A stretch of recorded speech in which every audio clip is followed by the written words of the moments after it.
Chinese. Hello. Hello. Hello. Hello. Bonjour. Hi. How you doing there? Yellow. Hello.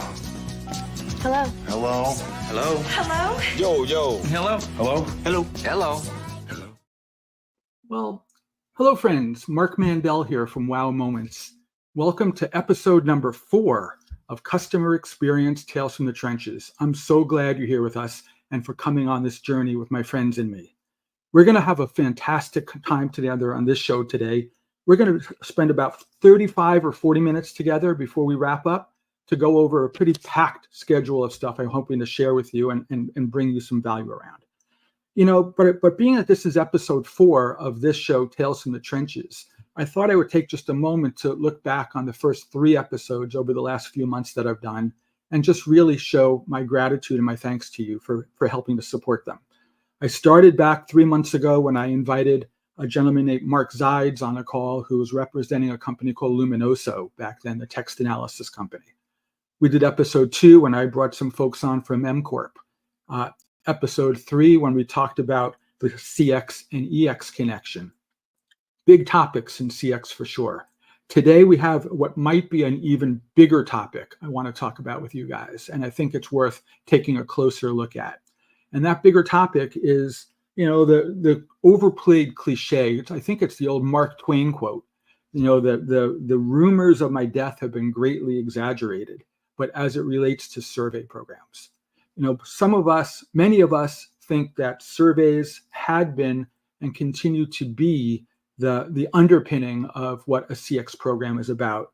Well, today we're going to spend a lot of time unpacking the future of feedback, the future of analytics, the future of what we really need to think about, especially in the light of the fact that we can acknowledge at least that surveys are becoming more and more difficult to get people to take seriously. So we're going to unpack a lot of that on this episode while we're here together today. But before I do that, being that I'm still looking back on some recent time together, I had mentioned at the end of the last episode that October 1st was the global, what they call CX Day, which was a new holiday in our industry over the last number of years that was really sponsored and originated by the Customer Experience Professionals Association, or the CXPA.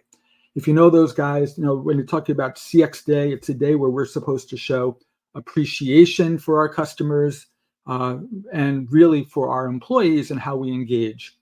So I wanted to share just a story with you about what I had done at CX Day because it's not new, it's not novel, but it's sure impactful. One of the things I've seen in some of my corporate clients is that the higher level C-level folks, that literally the chief executive, the chief operating officers, the chief marketing officers, the chief revenue officers of some of our clients, you know, they sit in their lofty towers and they rarely, if ever, come down and touch customers unless they're the most important, most strategic customers. And for CX Day this year, it's not a new idea, but what I did was I took 3 CEOs from 3 of my clients and we asked them to spend not just that day, but a day a month literally putting the headset on and sitting in their frontline customer contact center and take calls and send emails and do chat sessions with customers, because I felt it was best that they stay in touch with customers and customers with them without necessarily even identifying who they were. They could just identify themselves by their first name. This was Tom and this is Sally. And the eye-opening feedback that they had by just spending that day or part of that day in that center with that headset on was eye-opening to them, to the point where they can't wait to come back next month. I'm sharing this story with you not because I'm going to suggest that you do that, but maybe if you would, you might get some benefit. But what I'd love to see in the chat off on the side here is, did you and your company celebrate CX Day back a few weeks ago? And I'm curious to see what you may have done to help acknowledge and show appreciation for your customers. It's a big topic, really, appreciation and authentic appreciation. I'd love to hear some stories about how that went in the comments over there. You know, when I think now about things that I'm doing now, one of the things I like talking about on this show is what I call, and I've named my company after this, what a wow moment is for me. Have I seen something since we last got together here that really wowed me, that really made me go, that's something special. And I really wanted to start to unpack for a moment or two with us here this topic again of, have surveys truly run out of gas? And if they have, what countermeasures can we bring to bear strategically or operationally to make sure we don't get into trouble? I wanted to introduce you, not in person here at this point, but just to an idea of one of my business partners and good friends' company. And if you don't know them, I encourage you to check them out. Their company is called Opinator, which is Opinator. You'll find them on the web at opinator.com. You know, these guys have taken this notion of what is a survey and completely turned it upside down and reinvented surveys from scratch. You may be familiar with, Qualtrics survey or Medallia survey or an in-moment survey. Go take a look at what Opinator is about. We're going to unpack Opinator more towards the end of the year in December when I have the gentleman from Opinator on this show with me. But for now, I just want to encourage you to go take a look. One of the things I've been doing on this show, and it's been pretty overwhelmingly popular, is what I call my CX book club, where we take a book or two about customer experience topics and we talk about it here on the show. So I was sent a copy of a book that I'm really excited about called The 10-Second Customer Journey, the CXO's Playbook, written by Todd Unger. I don't know if you know Todd Unger or not, but he's the head of customer experience for the American Medical Association. And this book that he's put together, I think, nails such an important topic that I thought it bears repeating. But I'm going to start off making it a little bit personal. I dog-eared a page here that I want to just read you the opening 2 sentences of. Todd writes that in chapter 3 of his book, customer experience starts with the customer. And this is such a key topic for me. He says, the first step to orchestrating the 10-second customer journey happens before the clock even starts. To borrow an overused term, you can't be, quote, customer-centric unless you start with the customer. And really, when I stop and think about it, that's what, for me, what customer experience broadly is all about. It's putting yourself up close and personal to that customer and truly empathizing and understanding with them. It's sort of a bone to pick when I talk to friends in the industry and I say, what do you do for a job? And they say, I do CX or I do customer experience. I'm not sure customer experience is something we do. I think the reality is customer experience, by true definition, at least to my definition, it's the perceptions of our customers about us. It's things that they do and things they perceive about us. It's not something that we do. We might choose to manage it. We might choose to improve it. We might choose to optimize it. We might choose to orchestrate it, but we don't do customer experience. But when Todd wrote in his book that the customer experience starts with the customer, I think he really nailed it. But more broadly about this book, he talks about the 10-second customer journey. And his hypothesis there is that customers these days are not going to give us more than 10 seconds. An impression is made in our amygdala, part of our brain, within 10 seconds of making an impression on us and how we need to react. Do we want to engage? Do we want to walk away? And if we only have 10 seconds with somebody, how do we maximize the benefit of that 10 seconds? So I want to encourage you, take a look at Todd's book if you can get it. It's a terrific book, The 10-Second Customer Journey by Todd Unger. I picked this copy up at Amazon. It's available elsewhere as well, but it's well worth it for you. Take a look at it. It's pretty decent. Going back to this question now that I was asking a moment ago about surveys and the death of surveys and whether surveys are relevant or even impactful any longer, I really wanted to use the vast majority of the time that we're together today to unpack that a bit. And I really wanted to unpack that with a couple of good friends. And I've asked a couple of folks to join me here. I'll introduce them more properly in a second, but I've asked, just so you know who's going to join us, Richard Owen. He's the founder of a company called OCX Cognition. Richard's one of my business partners and a phenomenal thought leader. He'll introduce himself more deeply in just a sec. And I've also asked a gentleman named Troy McHenry to join us. Troy runs the customer listening or member listening program at Blue Cross of North Carolina, my home state Blue Cross plan here. And both of these guys have a ton of experience in helping to think about feedback through different lenses. And I thought it'd be fun to bring these guys into the show, have them introduce themselves, and then we'll just have a good three-way conversation about what's going on, kind of the state of customer feedback analytics, and maybe most to the point, what can we do to avoid kind of this new problem of feedback garbage in, garbage out? Maybe there's a way that we can really do something meaningful. Richard, could I ask you to kick us off by just introducing yourself and your company, and then Troy jump in and follow up, and let's just kind of see where this conversation takes us. Hey, Mark, how are you doing? Thanks Thanks for inviting me on. It's nice to be the other side of the camera for a change.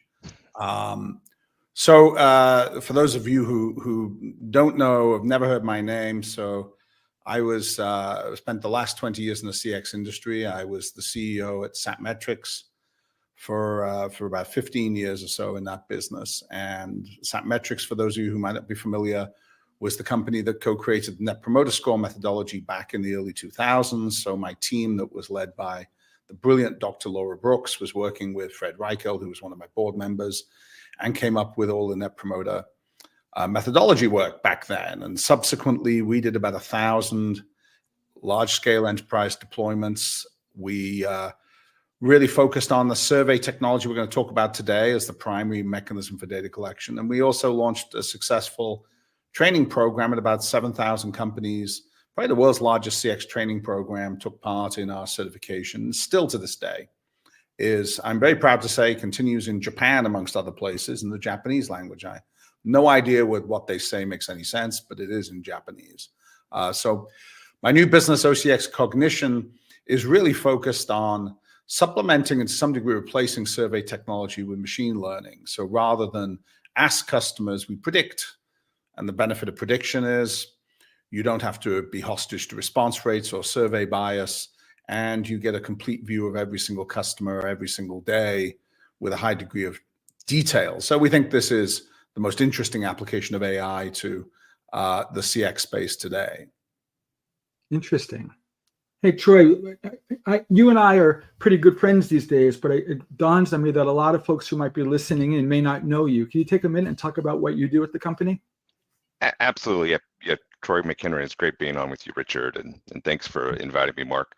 You bet. Yeah, I lead our measurement and performance practice within CX at Blue Cross NC. I've been in health insurance for 9 years, and then previous to that, 12 years in financial services, and doing really a lot of benchmarking. It's kind of how I got into CX, doing things like Benchmark Portal and JD Power and Dalbar, and then doing more benchmarking with our Blue Cross Association and through vendors like SQM.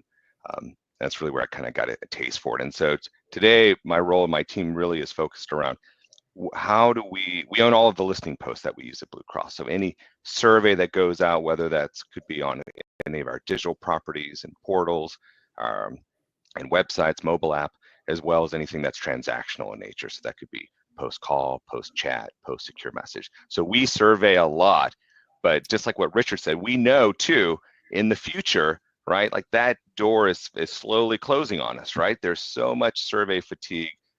All of us are seeing, NPS questions in surveys, and it seems like we get surveyed even just for buying a cup of coffee. And so we spend a lot of time at Blue Cross too, really understanding how do we get the most, juice for the squeeze when we do send a survey out, and how can we be as thoughtful as possible with still kind of using some of these legacy VOC tools as we kind of also dip our toe into unstructured listening and really trying to measure the experience and find areas of opportunity, maybe beyond surveying. Troy, what you're talking about, you use the term, survey fatigue, and it's certainly a real problem out there. It's predating COVID now. So I'm looking back probably 5 or 6 years ago, maybe closer to 7. I was with an organization where we went out and we hired an outside agency to try to help us at the time quantify how many surveys were in flight across the United States that year.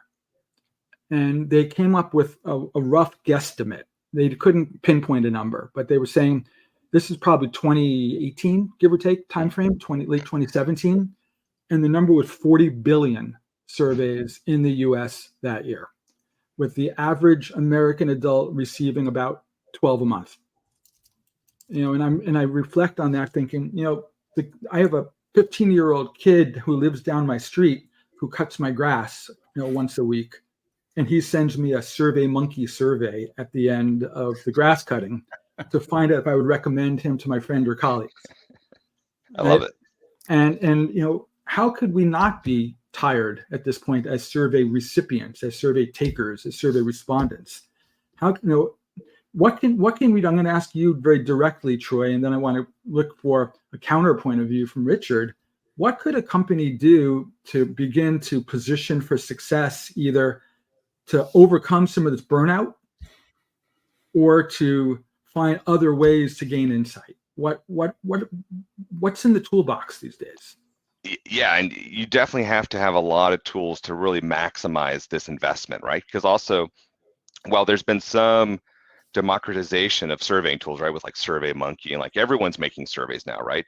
But not all surveys are created equal.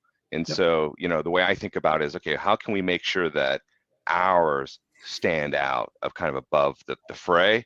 So, just like probably like most consumers, I might get 10 surveys a day. I might complete 1 or 2. So we spend a lot of time thinking about, okay, how can I make sure that survey from Blue Cross is maybe the one that person completes on our behalf. And part of it is we are fortunate in that with coming from a health insurer and a payer, right? Our members are more invested in us, right? We're not Netflix. Like I'm probably not completing a survey on Netflix because my engagement's lower, my cost or the stake I have in Netflix is a lot lower, right? So I'm just not that engaged with it. Mm-hmm. But with us being a health payer and a not-for-profit in the state, I think we all automatically get a little bit of a pass, right? Because we just have such a more nuanced and involved relationship. But really what I would say too, something that we've discovered this year that, and really in the last 2 years that I'm happy to share is, there's one piece you also have to do now is like email servers in general are getting stricter and stricter in filtering out because spam has been such a problem. And so like if your reply to address and your from address and like the URL for the survey, if those things don't all have like the same domain or subdomain, a lot of email servers are just going to kick you out right out of the bat. And so like you have to think about we even start that far back to make sure, how can we ensure that our emails are even getting to people's inboxes? Because the moment it goes in that spam or junk folder, it's over, right?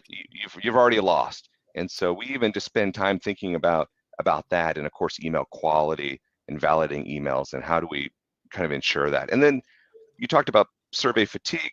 The other thing I would say is we can't control the other surveys that are coming out, but like we have to watch just for fatigue internally, right? Yeah. Because we are measuring at touch points. We're doing relational listening, we're doing transactional listening, and so honoring opt-outs, but also honoring our own blackout periods is super important to us, right? We don't want to shoot ourselves in the foot either. Interesting. Hey, Richard, let me throw something at you. Have you respond to this? You heard me talk about a week ago. You and I have a relationship with a woman who works at a global technology manufacturer, a large brand, who introduced a new problem to me in survey feedback, which was her clients are being instructed, her internal employees are being instructed now to not take surveys from vendors anymore. Because either they want to control that information internally through their vendor management or procurement organizations or something entirely different. So in addition to the technical glitch of things that Troy's talking about, when if the domains don't line up and you become junk mail, or if the fact that we're getting overwhelmed by surveys from a variety of people, now on top of that, we're being told in some cases, like in some B2B cases, you're not even allowed to respond. What do you see out there, Richard, in terms of your world, in terms of that sort of landscape? So love what Troy had to say. Troy, my friend, you're whistling past the graveyard. I mean, this is you look over the 20 years I've been doing this, and we did millions of surveys, and you could see this trend occurring in the 2000s. And there's two trends which are absolutely unstoppable today. The first is response rates are going to continue to decline. Why? Well, it's something economists, and you know I love to amateur economize, call tragedy of the commons. We're overusing, we're oversaturating our customers' time. As you said, the guy cutting your grass does a survey. It doesn't matter what you do. It doesn't matter how good your practices are. Your customers are inundated with surveys. They're not adding more time to their day to respond to them. That means that the response rate percentages are dropping. They are going to zero on a long enough timeline. And worse, as they decline, the sample bias is just getting more pronounced. So the quality of the data is becoming less and less. And the question isn't, do you need to get off this train? The question is, when do you get off the train? Because at some point, it will just inevitably become ineffective as a mechanism. And to be honest, what you're talking about in terms of companies and, you know, restricting responses is tiny in the grand scheme of what we're seeing. And I'd like to put this in a bigger context if I could, because in the 1990s, people were doing phone-based survey, right? They were picking up phones and they were doing research. And in fact, I was working for Richard McHenry in 1991. You know, we were doing research on Apple and Sun, and we were calling around buyers, and they'd get on the phone with us for 20 minutes and they'd chit chat. That era has been and gone. And there were people making the argument in the early 2000s that the phone will never die because people only ever want to respond to the phone, and email's not going to eat its lunch. And in fact, you know, we're well invested in doing lots of phone-based data collection. And there's just the laggards of the industry dying out. And people were then adopting email as a next generation technology that was faster, cheaper, more efficient, collecting data. So there's no question that survey-based data collection in CX is done. The question is, when do people get off it to become effective? When does their program become so ineffective that they switch, and when the costs of switching are better? Now, I'm not here to tell you that our approach or my view on the use of predictive analytics is the only way to do it.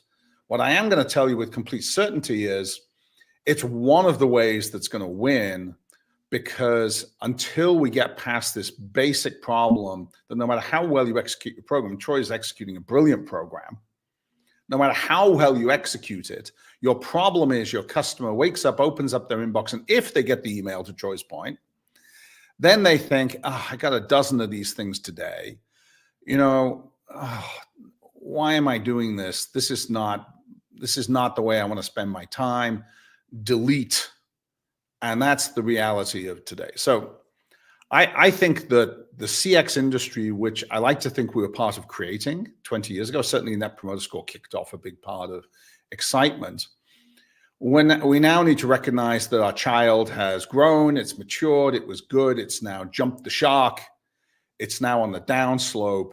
And the companies that do really interesting things are going to be doing things that don't anchor around the idea of customers respond to surveys. Question for you about this, to open to both of you guys. How much of this do you think is perpetuated by the survey platform vendors out there that are struggling for relevancy going forward? And even the big guys, you know, there's certainly, for every startup guy, there's a Medallia or a Qualtrics that has a dominant market position out there. And the question really remains is, you know, are they, even the big guys, are they going to be like, what happens if surveys don't work anymore? What do I do then? You know, and they want to remain relevant and in business and commercially viable, so they're doing what they can.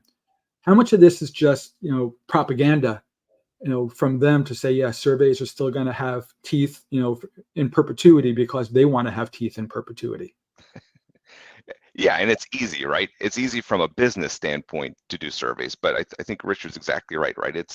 It's a drowning out, right? And so you do have to think about that. And we actually, when we think about like our listening program, we really think about like there's like three ways to collect VOC. There's direct, which is surveys. There's indirect, and then there's kind of inferred, right? And so we really try to do all three, and we're really trying to get smarter about, okay, if we really don't want to give up surveys, and that's what it is, right? Because it's so easy to do a survey now, right? The cost has gone down because of all these competitors who've entered the marketplace. The tools are only getting better and better, right? And so it's an easy thing, I think, for CX and VOC shops to kind of fall back to. And I think you do have to challenge yourself. And we're really trying to think through, like, where does it make a lot of sense? And so like we've now have like closed member panels where we're doing surveys, but there's an incentive component, it's an opt-in, and that has been an excellent research tool for us.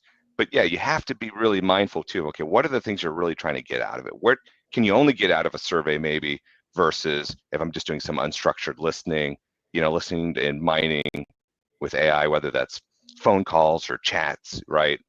Or if I want to just do inferred, looking at, tea leaf sessions and look at Adobe Analytics for my websites and portals. Again, I think you have to do almost all of those, but I think, in the future, teams, you just have to get so much smarter, and you can't just keep falling back onto surveys. Interesting. Yeah, that's absolutely right, Troy. I mean, I think that you're pushing all the right sets of buttons there. I mean, the question mark is, what about the vendors? Well, of course, the vendors are going to be here saying surveys are great. I got 2 words for you, 3 words. First word is AOL, right? I mean, look, there's always an incumbent saying, no, really, we're not dead yet. This is great technology. It's leading the world. Second, faster horses. Look, I mean, what people forget when they use the whole Henry Ford analogy was that, if Henry Ford had been out there saying, well, people want faster horses, what if there were legions of horse salesmen running around saying, no, this motor car's a terrible idea, right? Let me tell you, I got a much spiffier horse over here. And good news, horse prices are way off this year. It's like an 80% discount on horses. There is this is the technology industry, and it goes through this. Every cycle, companies benefit from a technology wave and cycle, and then they get caught on the wrong side of it, and they decline. And very rarely do they transition to the next generation of technology, because usually the new wave benefits the new entrants. So Tom Siebel, fastest growing company to $1 billion in the 1990s. Where are they now? Buried in Oracle somewhere. How did Salesforce take over? Cloud was a monumental change in the way companies consumed data. A new generation of company arrives that is cloud-based. You didn't see Siebel back in 1999 saying, you know what, we give up, we throw the towel in. They were saying, no, look, on-prem. There's a lot of benefits for a highly customized on-prem solution. But the market, early adopters first, then the mass market, looked at it and said, this cloud stuff's crazy better and cheaper. So I think that the existing vendors are somewhat in trouble. Qualtrics has been the major beneficiary of consolidation in the industry. They've been mopping up the long tail players. That's been a great strategy for them. And as probably the most cost-efficient, commoditizing vendor in the space, they're the short-term winner. But in the long term, that's a harder thing to win unless they can find new areas of growth for their business. And everybody else in the industry, with all due respect, and with respect, because these have been great companies, some of them very well-run companies, they're all on the downslope. And Mark, you know this probably because you have friends in these companies as well as I do. They are all on the downslope. They are cutting costs. They are laying people off. Yep. Because survey prices are going to zero. You can renegotiate your contract now and get 50% off. And this is how industries change over time. It's not a terrible thing. It's technology. And I think the tricky thing is, as some of these newer tools make available, that's what I think is going to be this push pull for the short term, is just around cost, right? Like some of these newer tools probably are better, and they obviously require lower effort for the consumer, right? They're not having to get an email, you're not filling their inbox, they're not having to complete a survey. But I think it's going to be hard for companies to adopt those because, again, not only are surveys easier, but they're so cheap. And so I think what we'll see is, I think we will see a migration somewhat as the tools improve, as companies get more comfortable with AI, right? And how do we spend a lot of time too, like, how do you do the plumbing in the background? Like, how do you get those call recordings, those chat transcripts, those secure messages, those open-ended comments across all of our existing surveys? That's a great point, Troy. If I interject in support of what you're saying, look, I think in reverse order. First of all, I think the integration and the plumbing now is becoming much more important. Standalone is not that interesting, and so you need to become adept at that as a science and as an IT discipline within the company. And look, no company has ideal data. You know, the magical perfect CDP in the cloud doesn't exist. Everyone's trying to find a way to work with limited data, and that's going to be the reality of it. But your other point about price is spot on, and costs have come down. I think if you look at the total cost of what people spend on their programs, though, the fact that the survey tool has become commoditized and cheap doesn't really make a relevant dent in the budget, right? The big budget items, and I'm sure it's true for you, Troy, people, you know, by far and away the biggest single budget item, probably drowns out the cost of vendors.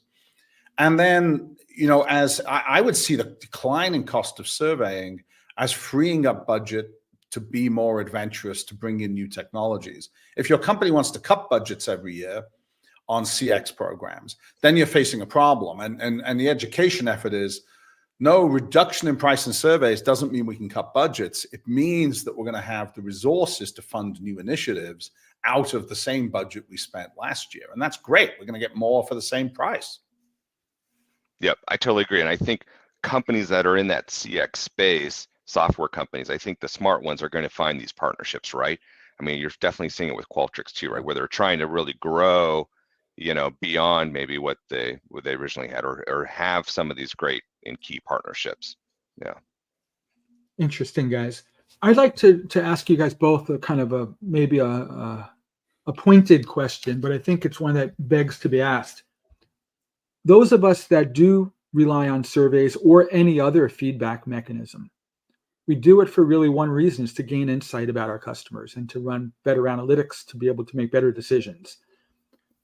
How compromised, if at all, do we get in our decision-making ability when the feedback gets harder to come by and the data that we do collect is sketchy and thin?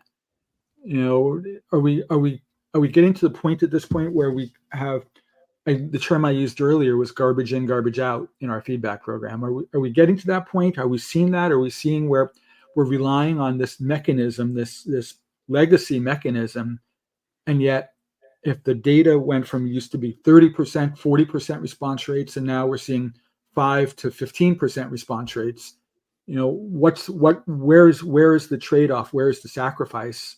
Is it in quality? Is it in reliability? Where do we see the problems come up? And this is maybe where I'm a little contrarian, but I think that's still why companies like surveys so much, is because even though you're having this declining response rate, the data is clean because it is direct, right? I'm asking very pointed, specific questions. I'm getting very pointed responses, right? I'm getting some great qualitative data. I'm getting tons of quantitative data. And I think businesses and C-suite, they like that, right? They love NPS, they love OSAT, they love ease or effort, right? Because those are really discrete measurements that you can measure, and then you can slice very easily by demographics or by product or whatever. And so I think that's that's going to be a headwind for some of these other technologies, is how do you still make it discrete?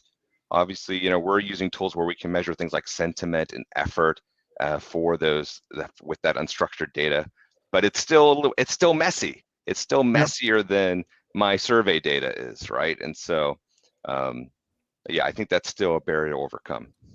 Yeah, Richard, I think you're coming from a place of real, in my opinion, real innovation in this space. I'd love to take a moment and just have you lay out for the listeners here how you guys tackle this, and kind of what your building blocks are and what you've done in the AI space for this. And I'd emphasize, I mean, we focus a lot on B2B, which has a very different set of elements than B2C, right? Yep. I mean, at the end of the day, my perspective is a little different than Troy's, you might imagine.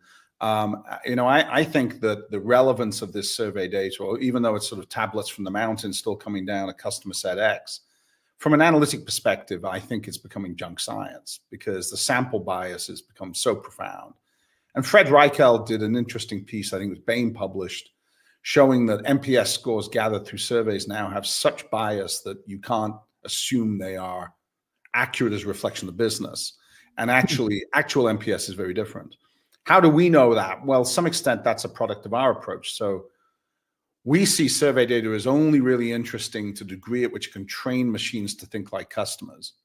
So Interesting. I'm interested in how a survey informs customer trade-offs of the operational performance of the company. So if a survey can educate a machine as to how customers in general make trade-offs, and it can, because that's much less subject to sample bias than looking at actual NPS scores, for example. Once I've trained a machine to think like a customer, now I have a customer who will answer 1,000 questions a day, every day, without bias, and every single customer will give me a data point.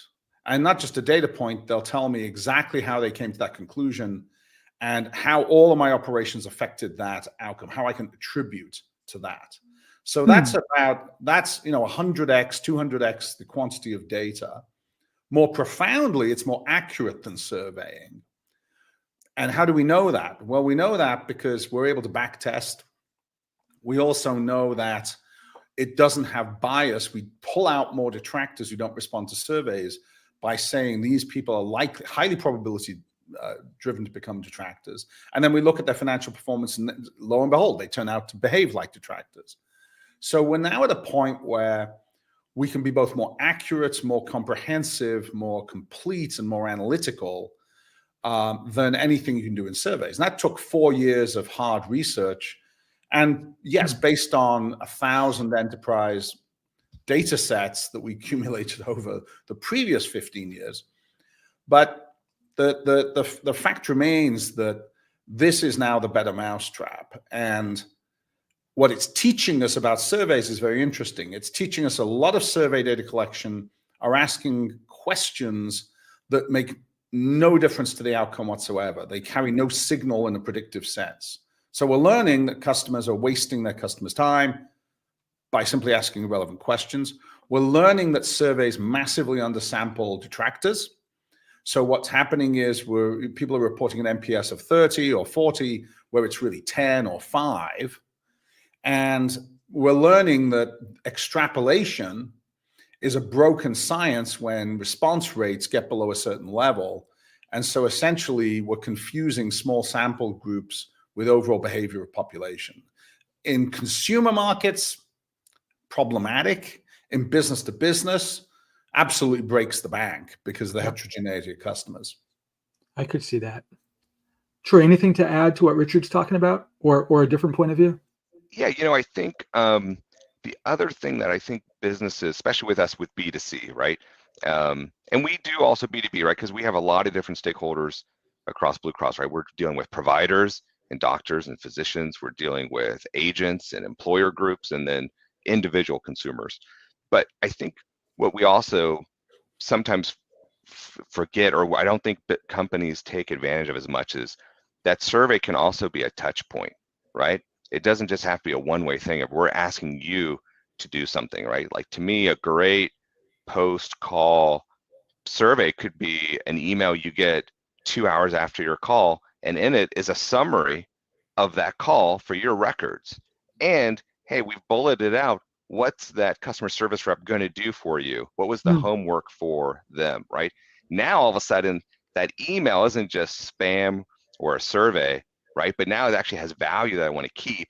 And oh, by the way, we'd love to ask you how we did, right? So I think if done right, these touch points that are also trying to collect some VOC and do a survey can also help build a brand, can help reinforce it, and can kind of keep, it can just be another touch point. Absolutely. I think you can build the brand. I think it does represent a brand statement.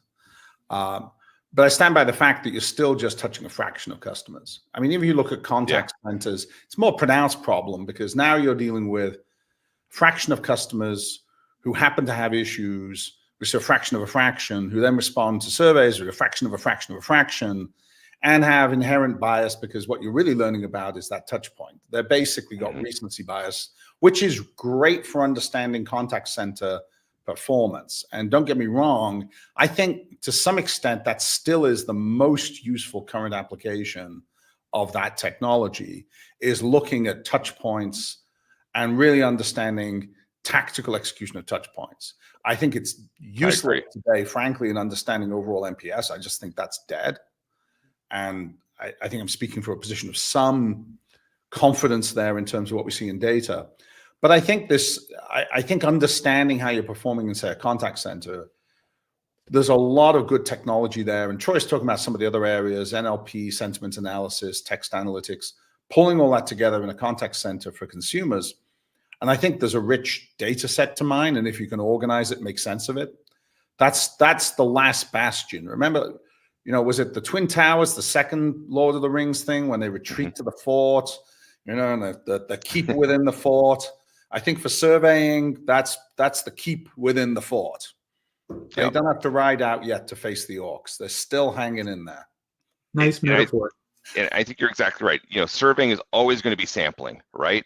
And so these newer tools, like we're using too, like we mine 100% of our inbound phone calls, right? We're going to answer 4 million calls this year, and like no call, no interaction, no needle goes unseen now, which is great. And it has been incredibly powerful for us, right? If someone wants to ask us, hey, how many calls are we getting about this particular health network, or about this particular product, or about this particular, urgent care, whatever, like we can know finitely, there's no sample bias. We can say, hey, this is what is popping on the calls that we're handling from members. This is what's on members. Yeah.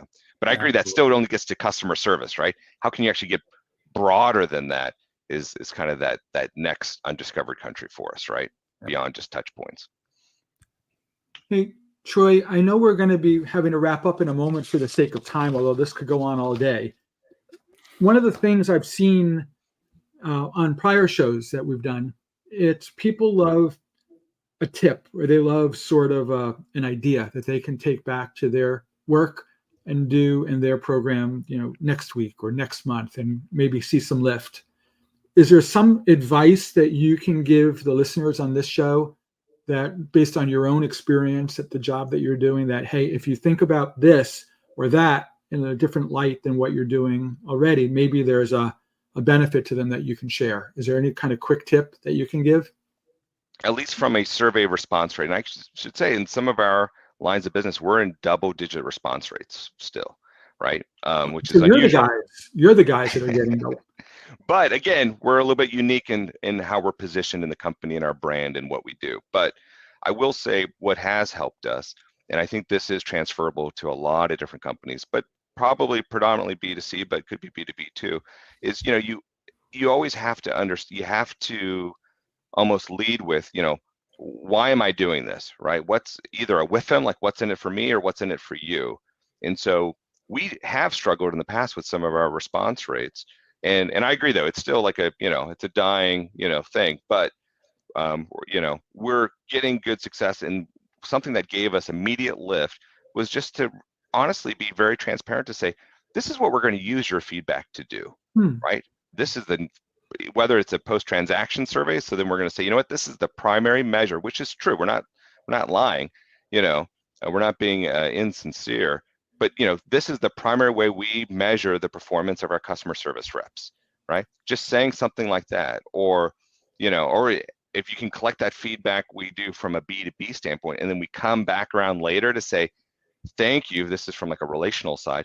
This is how we use your feedback. This is how it influenced changes we made in the enterprise based on this. That is golden, right? Because no one wants to complete a survey or do any sort of VOC and they feel like it's just going in a black hole, right? And it's not being actioned on. So if there's any way to close the loop, not just from like an inner loop, like for that one member or consumer or customer, but actually, even from a macro level, like if you have a newsletter that goes out to all of your agents or all of your clients, and then you say, hey, thank you for your results from this last survey. This is what we showed, and this is what we're doing about it. Interesting. Yeah. Hey, Richard, I'm going to ask you to take us home on this conversation with a similar question. Obviously, in my opinion, at least, there's no topic bigger than AI these days in customer experience or otherwise.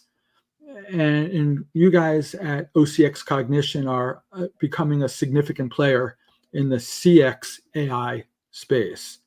What advice can you give somebody who's thinking about what role does AI play in my go forward business strategy, where they can make a bet or two in a reasonable way and expect to see some potentially low-hanging fruit impact? Where would you have them start? Yeah, so first of all, I think there's a certain amount of education people have to do around AI. It's labeled on everything. There's a lot of AI washing, and there's a lot of solutions looking for problems. Mm-hmm. And I think that if you understand what problems you're trying to solve to start with, then you'll start to see the application of these technologies. So NLP, machine learning, large language models are very different types of technology, and they all get labeled AI. And they all serve different purposes, and they sort things out. So I think what we're going to see is people get smart about this, learn about it. I think that, vendors will educate you. That's the best thing. They're very happy to educate you. But understand the applications of these technologies and what problems they solve.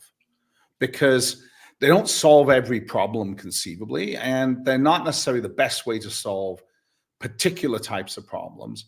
So I think that CX professionals have to, go to school. And the one thing I'd say is, if you think your job as a CX professional is a survey professional, then you are harnessing yourself to a dead-end technology career-wise. If you think your job as a CX professional is somebody who is going to drive business change and transformation through the use of data, insight around the customer, then that's a pretty expansive tent you can use to look at lots of solutions and try and find the best one for your company that's going to solve the particular problems you have. And Troy gave, great examples in his presentation of thinking about this broadly, looking at different technologies. And AI is just a technology set. So don't buy into the hype. Be skeptical but positive. It's a very powerful set of tools. It is going to change the industry. But make your own determinations as to how it can solve the problems you have. And if you can't see the connection between the technology and the problem solution, then you're probably looking at the wrong products. Great points, guys. Both of you. Thank you for that. How can our listeners find you guys if they want to follow up directly with either of you? LinkedIn, is the best way in my opinion. So just search for Troy McHenry on LinkedIn, and I'll pop right up. Exactly right. I'm there on LinkedIn. Or www.ocxcognition.com. But feel free. Love to hear from people. Gentlemen, as always, thank you for your partnership. Thank you for your friendship. And thank you for indulging me and my friends who are listening in on this conversation to be part of this journey. You guys are terrific. And I just really wanted to say from my heart, thank you both for being part of this story. Appreciate you guys. And guys, we're gonna move on from this segment now. We're gonna go to one more segment before we wrap up the entire show. And I wanted to do so by revisiting this book that I talked about a little while ago. The Todd Unger's book, The 10-Second Customer Journey. I've been thinking about this book since I said to you 30 minutes ago, go check it out on Amazon. If you haven't yet, do me a favor. Send me an email, send me a direct message, send me a comment here on the comment screen, and I'll do my best to get you a copy for nothing. I love this book. I think it's a terrific book. And because you've been so kind as to hang out with us here on this show and to be part of this story and this journey, I want to share it with you. I'll make sure that you get copies. Just all you have to do is ping me and say, get me a copy of Todd's book, and I'll make sure it's on its way to you. So that's on me. Last topic on my list of things is what's coming up. What's coming up in the next month or so for me here. We're going to do another one of these episodes in November. We're trying to do one every month. And so we're going to do one right before Thanksgiving, where I'm going to be talking more about survey feedback. And in this case, I've mentioned before a company called Opinator. I'm going to ask the CEO of Opinator to join along with one of his customers to talk about the reinvention of surveys and what that really means and the potential impact of that. But beyond that show, I'm starting a brand new show, a brand new series that I've decided to call CX Unsung Heroes. And what this is going to be about, it's going to be a shorter format. It's going to be about a 15-minute conversational format from beginning to end, where each episode I've asked one of my industry friends, generally a client-side practitioner, to join me on the call. And we're going to just talk about things that they now know that they wish they knew when they were beginning. and how these guys are sort of the behind the scenes operators that are pushing the levers and making things really happen. The very first episode of that show, of Unsung Heroes show, is going to actually launch on Halloween Day on October 31st, where a gentleman named Dan Comanduli is going to join us. And you should know Dan Comanduli. You should check him out on LinkedIn. Dan is currently the head of CX Insights for US Cellular, the mobile phone carrier out of Chicago. And he's just a really terrific guy. You should get ready to hear his talk, and I'll make sure that you guys get invited to that show when we launch it as well. So in November, we're going to have Opinator on this show, and we're going to have Dan Comanduli on the new show. And then, of course, every week I'm doing my Minute to Win It show, where you have little kind of quick bite-sized chunks of CX stuff as well. So with that, I'm going to just simply wrap up here, guys, by simply saying thank you again from my heart for coming on this journey with me. Episode 4 was fun to do here. I can't wait for episode 5. And I want to say you guys being here makes all the difference. So you guys are terrific. Thank you for all of the support that you've given. And I'll see you in a few weeks. Take care, my friends.